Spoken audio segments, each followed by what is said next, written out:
Hoje a gente tem o prazer de receber o professor Edson Dalmonte, da Universidade Federal da Bahia, né? É professor do programa de pós-graduação da UFBA, é professor também do Departamento de Comunicação da UFBA, e ele foi coordenador de área da CAPES, da nossa área, o que é muito importante para a gente, porque mostra, assim, é uma pessoa que tem, assim, pensa a área, pensa como deve ser o papel da comunicação, o papel do profissional de comunicação, do pesquisador de comunicação, e como é a integração entre um e outro, e como isso funciona dentro de toda a institucionalização do campo da comunicação. Então, hoje a gente tem o privilégio de ouvi-lo aqui falar, né, de toda essa experiência dele como coordenador de área e também com a mediação do professor Arthur Ituaçu, coordenador da pós-graduação aqui da PUC, do Departamento de Comunicação. Bom dia a todas e todos. Só estender os agradecimentos ao professor Edson Dalmonte aqui no departamento, na universidade, no programa. O Edson Dalmonte é querido, muito querido no programa. Trabalhamos juntos na última avaliação, né? Com a professora Cláudia Pereira também, diretamente. E foi uma avaliação muito positiva para nós, que conseguimos, né, nós do programa conseguimos vencer a barreira, subir de nota de 4 para 5 e agora está na elite dos programas de pesquisa de comunicação no país. E isso não foi feito graças ao esforço de todos no programa, mas também graças um pouco ao trabalho do Edson, né, como coordenador de área da CAPES, teve um papel importantíssimo nesse processo, né? Teve reunião, veio para o Rio, fez reunião com a gente, né, trabalhou junto, o que se espera até, inclusive, do coordenador. E aí a gente pensou, né, que esse é um momento, nós do departamento, esse é um momento muito especial de pensar a identidade da comunicação. A comunicação está em tudo, né, mas a gente não sabe muito bem o que a gente é, de uma certa forma, dentro dessa complexidade que a gente tem hoje. E o coordenador de área digamos, é uma liderança, né, no pensamento da área. Atua como uma liderança de pensar a área, né? Uma coisa que eu guardei dessa última avaliação no trabalho com o Edson é que ele dizia muito, durante esses anos, ele dizia muito, nós da comunicação, tanto do ponto de vista profissional quanto do ponto de vista acadêmico, fazemos muita coisa importante para a sociedade, muita coisa importante para a sociedade. A gente só não sabe dizer isso bem. Nosso desafio é dizer isso bem, é falar isso bem. Então, e aí o esforço, inclusive, que a gente fez, né, como departamento, como programa, de tentar falar melhor, né, sobre as milhões de coisas que a gente faz aqui dentro do departamento e que são muito importantes para o departamento, para a universidade e para a sociedade. Então, um pouco nessa linha, esse espírito que a gente resolveu convidar o professor Edson Dalmonte para fazer a nossa aula inaugural desse ano. Muito obrigado pela presença. Bom dia a todas e todos. Estão me ouvindo bem aqui? Agradeço imensamente a oportunidade, o convite. Esse programa, né, esse programa em particular, tem sido estabelecida uma parceria importante na área. Eu acho que isso é fundamental que seja dito, né? Eu vim aqui na PUC, por exemplo, como membro do conselho da Compós em uma reunião, e depois, quando eu presidi a Compós, viemos aqui pelo menos em 2 vezes, né? Usamos espaços, fomos sediados aqui, né, neste programa por essas pessoas, colegas, amigos. Então, isso é fundamental. E, ao mesmo tempo, eu sempre vi e vejo a PUC e os colegas como parceiros fundamentais. A Cláudia esteve conosco na avaliação, foi uma das pessoas que representou o programa, enfim, outros programas todos, né? Então, mais uma vez, publicamente, agradecimentos. E o Arthur também sempre tem sido, né? Me lembro claramente da gente discutindo a ficha de avaliação que a gente usou, e aí o Arthur vinha apontava na P4, a gente projetando, ajudando a fazer. Não, vocês não estão entendendo a média do negócio aqui e tal. Então, foi assim que a gente trabalhou nesses anos, né? Então, eu agradeço muito essa parceria, esse diálogo, né? E assim que a gente entendeu o trabalho, entende, né? Pelo coletivo, realmente. Então, fica aí, formalmente, nosso agradecimento. Então, a gente vai falar um pouco sobre identidade e papel social da comunicação. Então, quando o Arthur inicialmente me convidou, eu disse, olha, pensei, depois eu disse, tá bem, vamos. Eu estou ainda no momento de retomando minha vida acadêmica e da própria universidade, né, depois desses 5 anos à frente da coordenação. Aí eu disse, tá bem, vamos organizar. Aí eu disse, olha, em algum momento eu vou falar também a partir da experiência, né? Para além de tentar teorizar sobre essas dimensões, né? Papel, identidade e papel da comunicação, falar um pouco de como aconteceu, né, nesses anos. Entendendo que o processo de avaliação, ele funciona como um norte importante. Depois eu falo um pouco disso, né? Dos papéis, que é olhar para trás e classificar, mas também vem se apontar caminhos, né? Isso nos ajuda na formação daqueles que estão em formação, os egressos em breve, né? Mas também ajuda na orientação e reorientação das nossas carreiras, né? O tempo todo.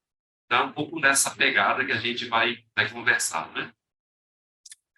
Então, quando a gente pensa na identidade, pensando na nossa área, né? Que é comunicação e informação como um todo, e dentro desse âmbito, nós temos aí uma tripartição, né? Nós temos a comunicação, ciência da informação e museologia. Todos nós, né, enquanto sub-áreas, trabalhamos com dimensões particulares da informação, com muito encontro, com muita aproximação, né? Mas temos naturezas e tradições particulares. Até recentemente, e aqui aproveito para, mais uma vez, também falar do nosso querido amigo, professor Maurício Lissovski, né, que foi quem me antecedeu na CAPES, por quem eu tenho filiação amorosa muito grande, é um amigo muito, muito querido, uma pessoa muito importante para muitos de nós, todos nós, eu diria. E na gestão do Maurício, lá no finalzinho, que saiu uma alteração que a área tinha pedido fazia algum tempo, que era a mudança. Eu nem sei quem cadastrou esse pedido, as coisas demoram, às vezes está transitada. Nós tínhamos, enquanto área, pedido em algum momento que nós saíssemos da denominação Ciências Sociais Aplicadas 1 e passássemos para uma outra denominação de maior reconhecimento, que a gente pudesse entender, né? Então, a gente passou a ser, enquanto área, Comunicação e Informação. Foi naquele momento aí, volta de 2017, por aí, né? Eu acho interessantíssima essa mudança que nós fizemos, só que, bom, não fazia sentido ficarmos como Ciências Sociais Aplicadas 1, porque não tinha Ciências Sociais Aplicadas 2, 3 e 4. Então, né? Fazia sentido. Então, por isso que a gente migrou para uma coisa mais identitária. Porém, eu acho que essa denominação anterior, ela tinha algo interessante, que era a ideia de uma aplicação, né? Eu acho que a gente talvez corra um risco de, com o tempo, se achar, olhando para o espelho e dizer assim, não, a gente é teórico, apenas teórico, né? Mas, na verdade, a gente precisa estreitar, né, vincular essa dimensão, né, do fazer também. Então, vou chegar a isso um pouco depois. Então, assim, pensando um pouco na ideia da identidade, né? O que nós fazemos enquanto grupo, né? Enquanto campo científico? Quando eu falo campo científico, eu falo da pós-graduação, eu falo da graduação, eu falo da extensão, né? Ou da movimentação que nós fazemos. O que nós fazemos na prática, né? Qual é a natureza dos nossos trabalhos, né? Desde o trabalho de conclusão de curso ao trabalho de doutorado, por exemplo, né? De onde vem alguma homogeneidade? Quer dizer, como que a gente se vê enquanto grupo, né? Essas são questões, para mim, fundamentais. Essa ideia de coletivo, me parece que ela não vem dos nossos objetos de pesquisa. Eu queria falar um pouco disso, né? embora os nossos objetos eles estejam claramente circunstanciados, né? Estejam no campo da comunicação social, da comunicação humana, né? Mas essa nossa identificação ela não vem estritamente dos nossos objetos. Vou falar um pouco mais, né? Nossa homogeneidade, ela vem das nossas articulações, no interior de um campo científico, que está em consolidação e em expansão.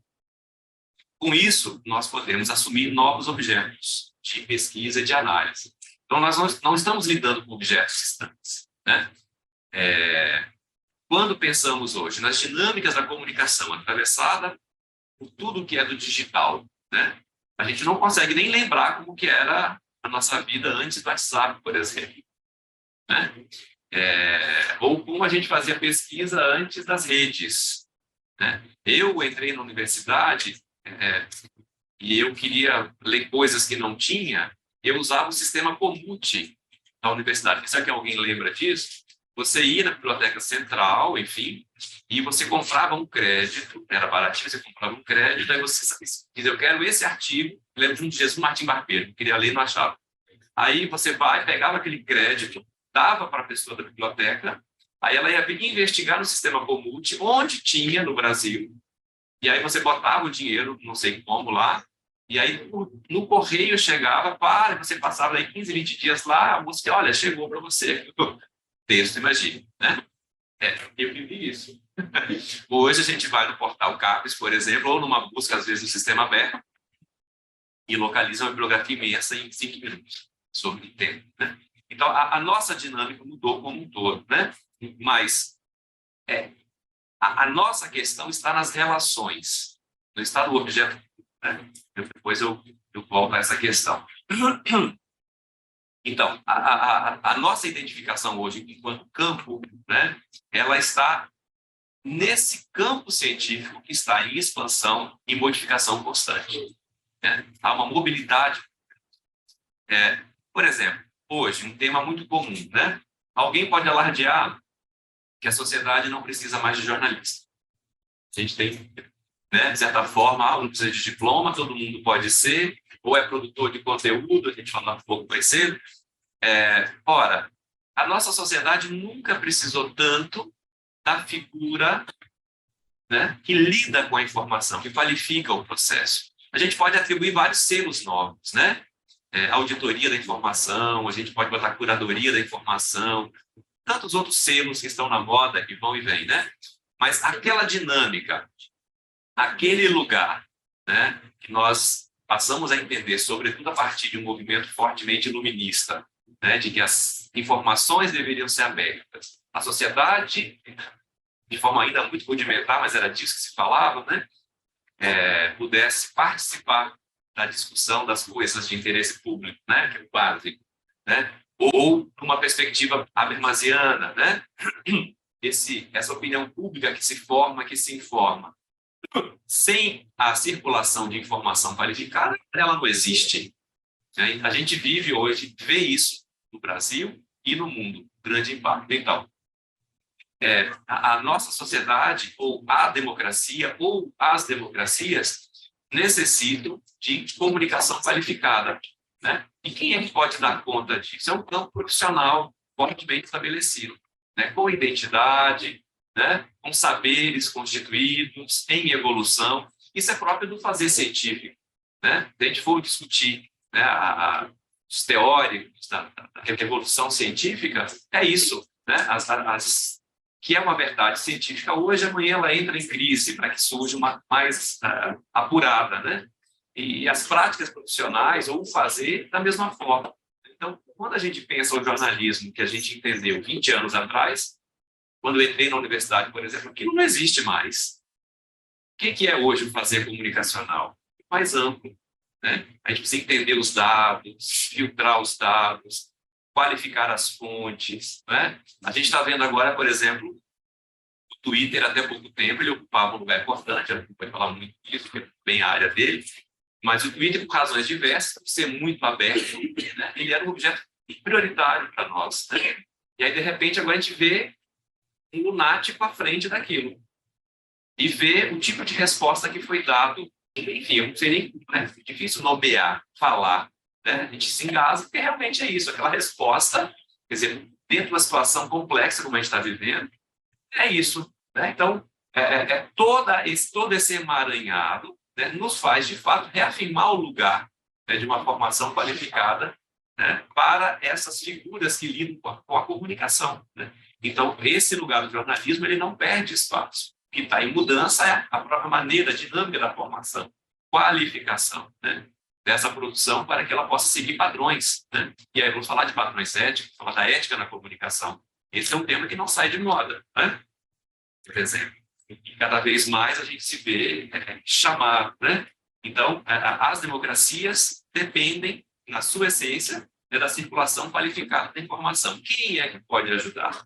Então, eu sempre digo, é como se a gente olhasse fato mais no nosso campo da visão. Não, a gente está sempre um nível acima, né? Então, a gente está falando da democracia, né, da circulação de informação qualificada, mudam os métodos, a circulação é outra, mas o princípio é o mesmo.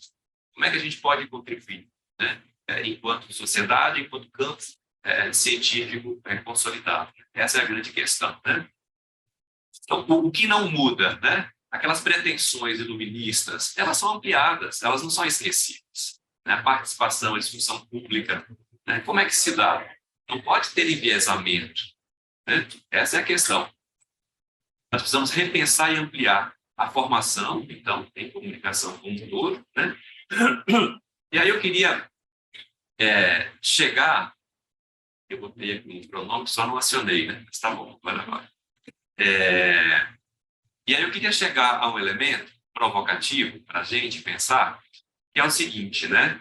A comunicação como campo social, como campo científico, e dentro da comunicação esta ampla, né, enraizada nas nossas vidas, eu queria propor uma categoria que é o objeto recortado. Esse objeto que eu chamo de objeto recortado, ele interessa a muitos campos.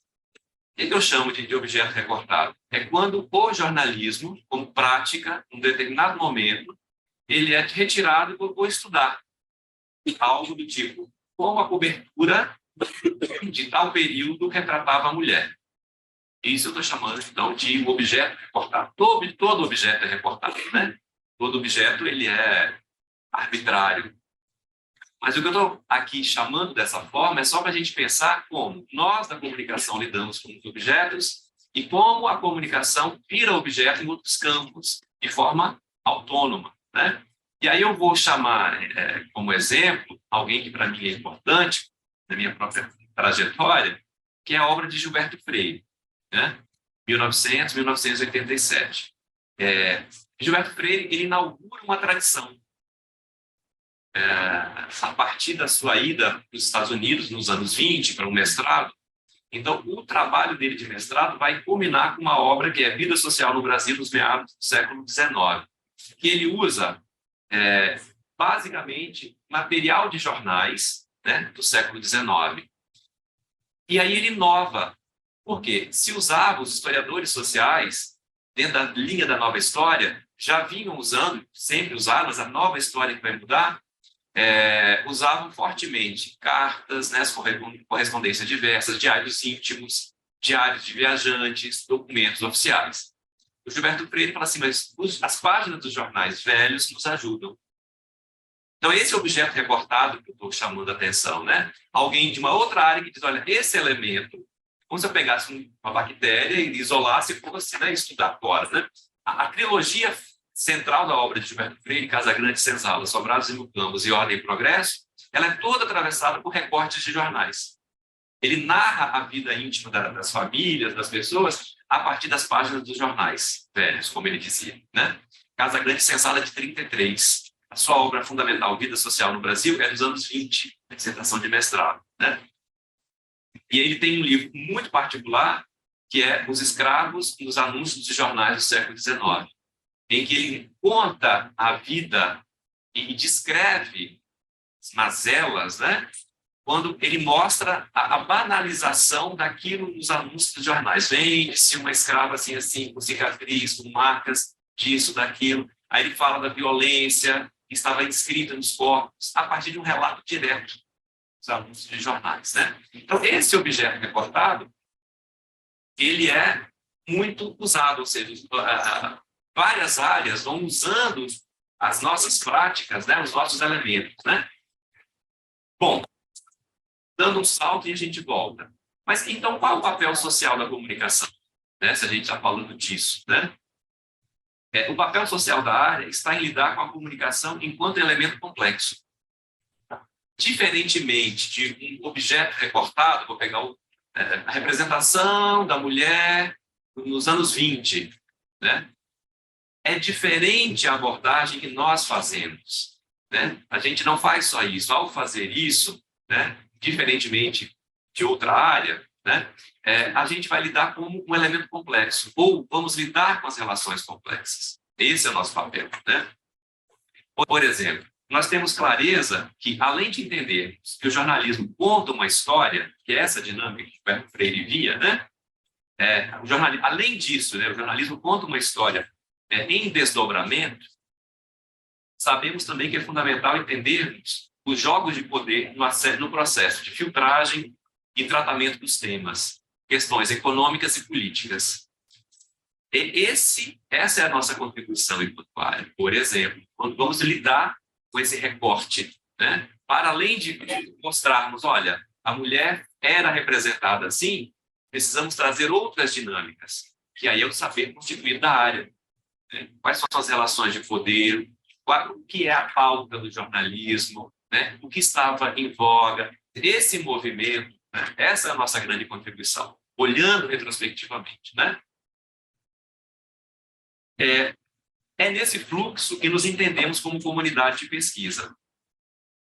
Então, a gente se reconhece num fluxo, vivendo fortes transformações, né? Então, de um ano para o outro, todo o sistema se transforma, né? Então, estando no Rio, acho que nada melhor que citar um samba, né? Então, assim, se a gente se entende nesse fluxo, né? Ou como né, o samba, o famoso samba da Mangueira, né? É na luta que a gente se encontra. Acho que é na mesma dinâmica, né? É nessa mobilidade, nesse fluxo, que a gente se reconhece como campo. Né? Os nossos objetos não podem estar apenas em uma retrospectiva. Né?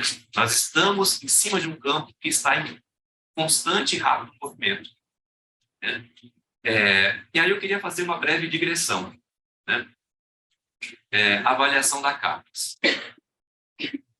A avaliação da CAPES, isso eu sempre falei, mesmo antes de estar na coordenação, né? Ela é determinante para as nossas ações, enquanto campo. Né? Porque ela tem essa mesma dinâmica que a gente está falando, que eu estou tentando mencionar, né? O objeto como recorte de um passado e o que a gente faz a partir disso. Né? Por quê? A CAPES ela tem duas avaliações, isso segundo o Plano Nacional de Educação. A avaliação de entrada, ou seja, um programa para entrar no circuito, precisa ter um projeto submetido para ser avaliado, e depois a gente tem avaliações periódicas, atualmente a cada 4 anos.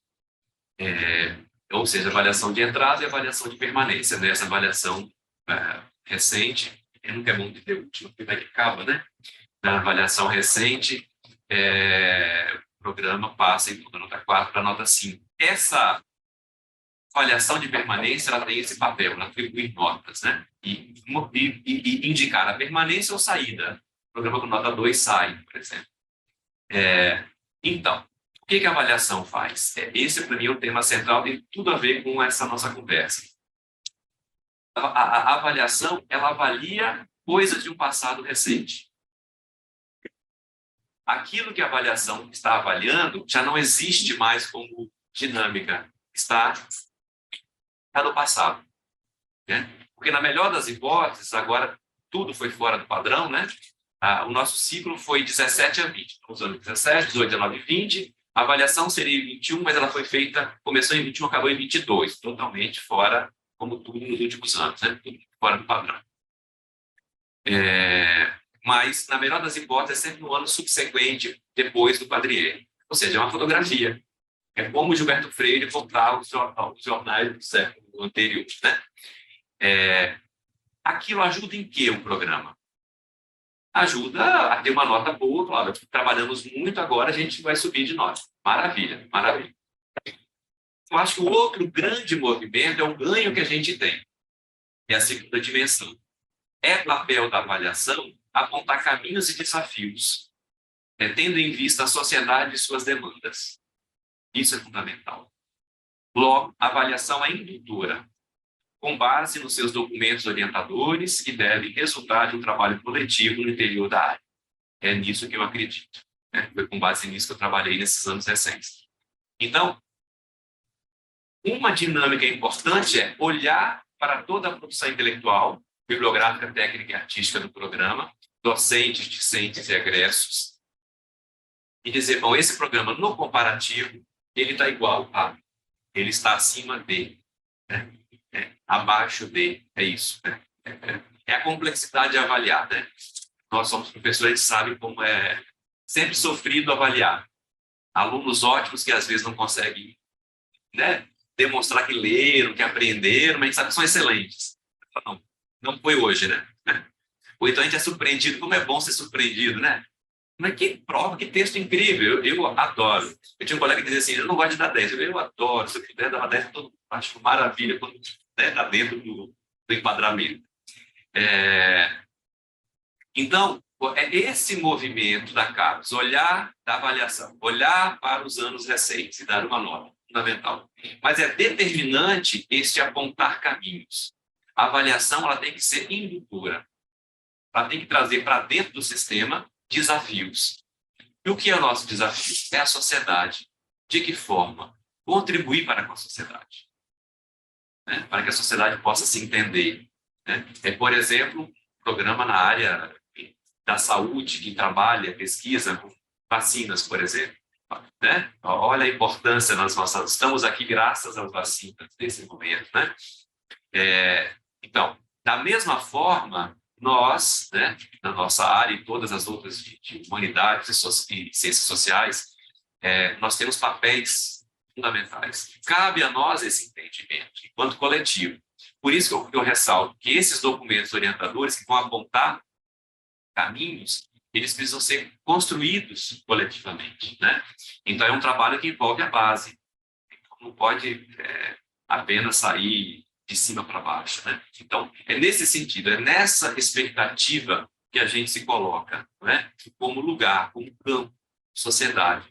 Então, olhar para a ficha de avaliação, olhar para os princípios, é olhar para coisas novas também, no sentido de caminhos. Novas no sentido de estão nomeadas ali, mas enquanto práticas, a gente diz sempre, a sua fala inicial, Arthur, a gente vem fazendo muita coisa, né? Por exemplo, dinâmicas que estavam associadas à extensão, que tinham a ver com a natureza dos docentes do programa, e que não tinham um lugar muito claro. E a ficha ela vem de uma transformação. Né?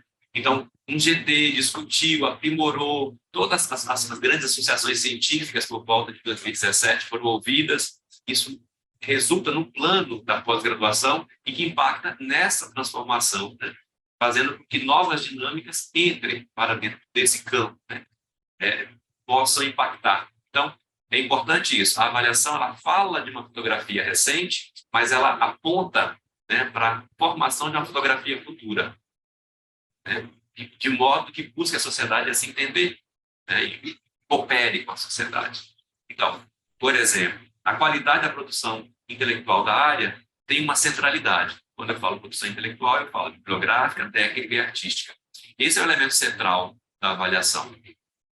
Só que ganharam muito peso, né, nessa avaliação recente, no próximo ciclo, novas dimensões, novas no sentido de peso, né? Formação e impacto social, cultural e econômico. Isso, eu acho que com todo o desafio que foi trabalhar, categorizar, Cláudia estava num desses grupos, como avaliadora,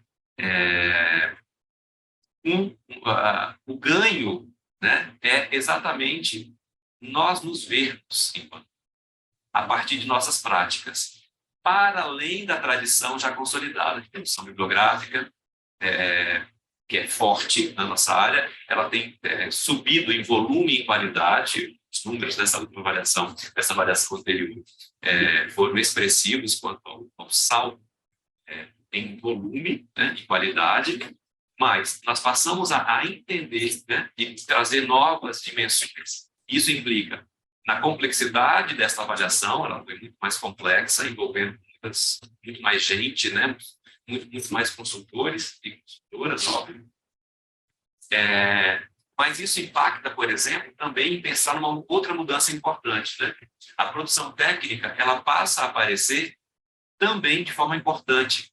Nós tínhamos, além da produção total, nós tínhamos, quesito 3, né, impacto, nós passamos a considerar uma produção docente por ano de atuação, podemos dizer de qualquer ordem, e até 10 produtos por programa pelo ciclo de 4 anos. Nessas dimensões, a produção técnica passou a aparecer. Isso é muito importante. Nós passamos, enquanto campo, a validar a relevância de um fazer técnico. Né? Acho que aí tem uma gaveta importante, né? Uma dimensão importante. Ora, esse foi o desafio proposto e a área encampou e seguiu dessa forma. Seguimos com a forte valorização da produção intelectual tradicional, produção em periódicos, em livros, mas abrimos também a possibilidade, a partir da regulação óbvia, né, dentro da própria CAPES,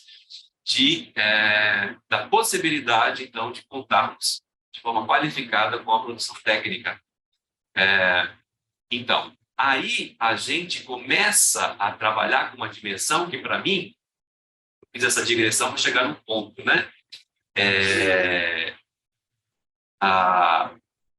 Aí a gente chega num ponto fundamental, que é precisamos também passar a ser propositivos.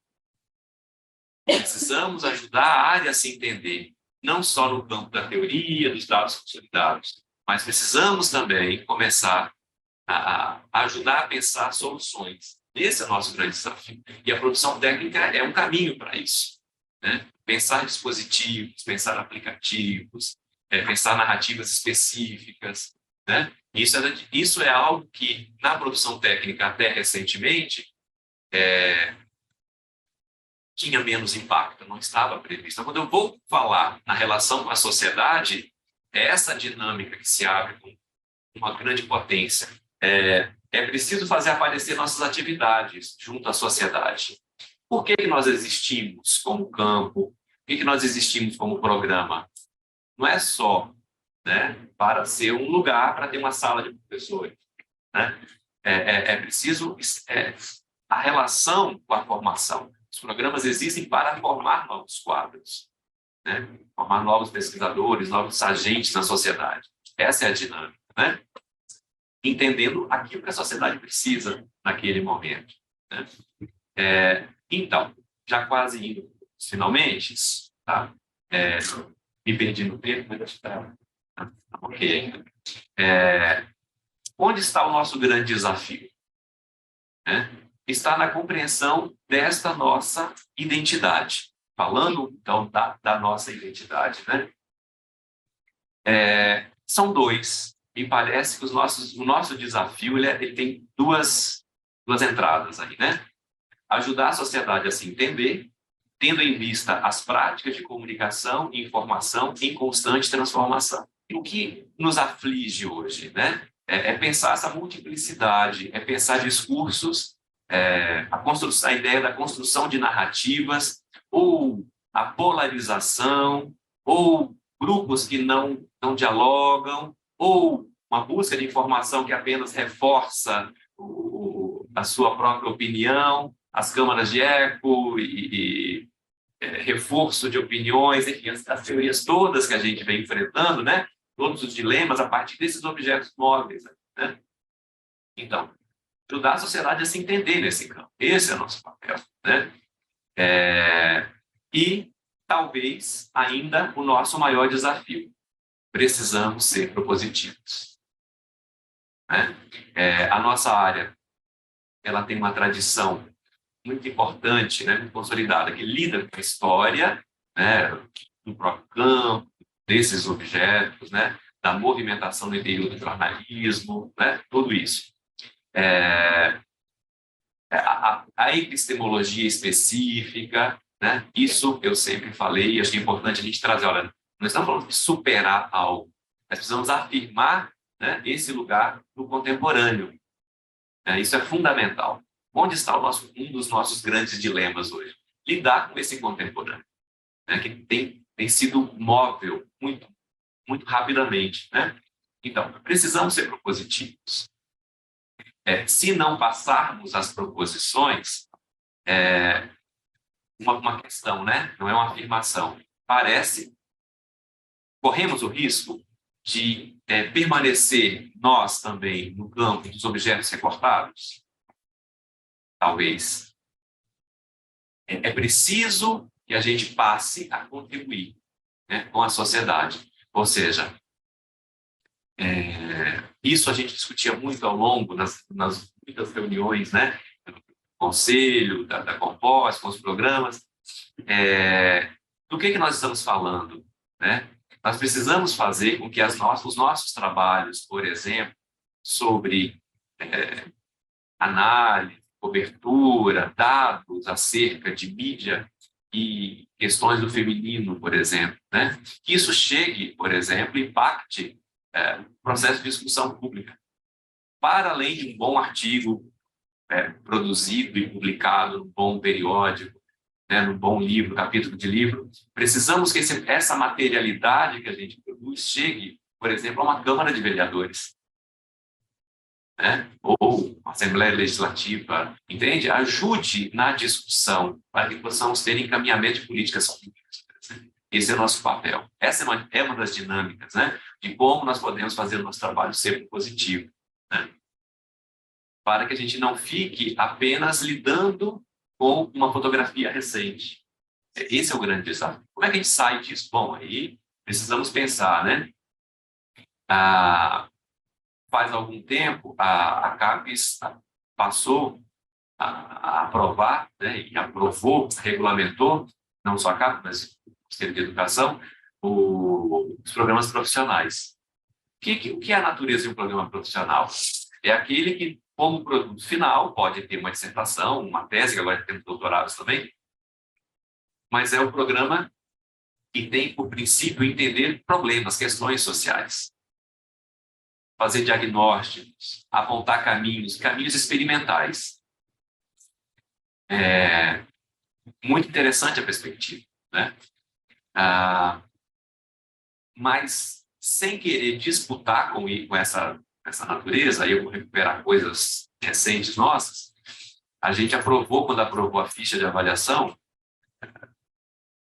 na época encaminhamos para os programas uma minuta, e lá discutimos e formalizamos um negócio que a gente chama de produtos híbridos. Isso significa que, para a nossa área, para além de produtos do tipo uma tese e uma dissertação, nós podemos ter, nós estamos chamando de produtos híbridos, que significa a possibilidade de que, além do trabalho consolidado na forma de uma tese e uma dissertação, possamos ter uma experimentação em linguagem, por exemplo. Alguém que vai discutir roteiro em cinema dos anos tal, né, possa também colocar como peça, né, uma experimentação de roteiro, por exemplo, né? Alguém que trabalha com política, que discute fake news, possa pensar também um aplicativo, um filtro, esse tipo de questão, né? E parece que esse desafio, quando eu faço aqui a provocação de que a área precisa também ser propositiva, é esse movimento, que não é de imediato, resolve com uma portaria ou algo assim, é pensar as práticas, né?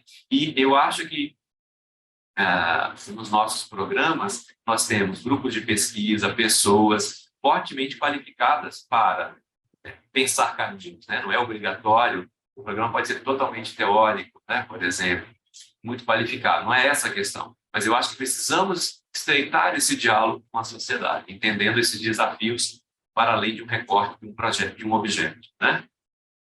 Então, nesse sentido, nós temos muitas experiências inovadoras, né? Repito, em grupos de pesquisa, nós temos uma forte participação quando nós abrimos, por exemplo, o elemento dos cursos qualificados na avaliação. Essa foi uma dinâmica, né? Foi para trazer e colocar em evidência e dar devido peso alguém que participa como convidado, por exemplo, numa audiência pública, né?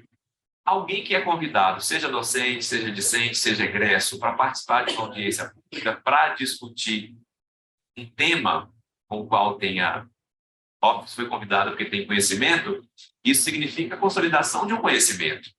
E a ideia de que aquele conhecimento está sendo ali posto em evidência, né?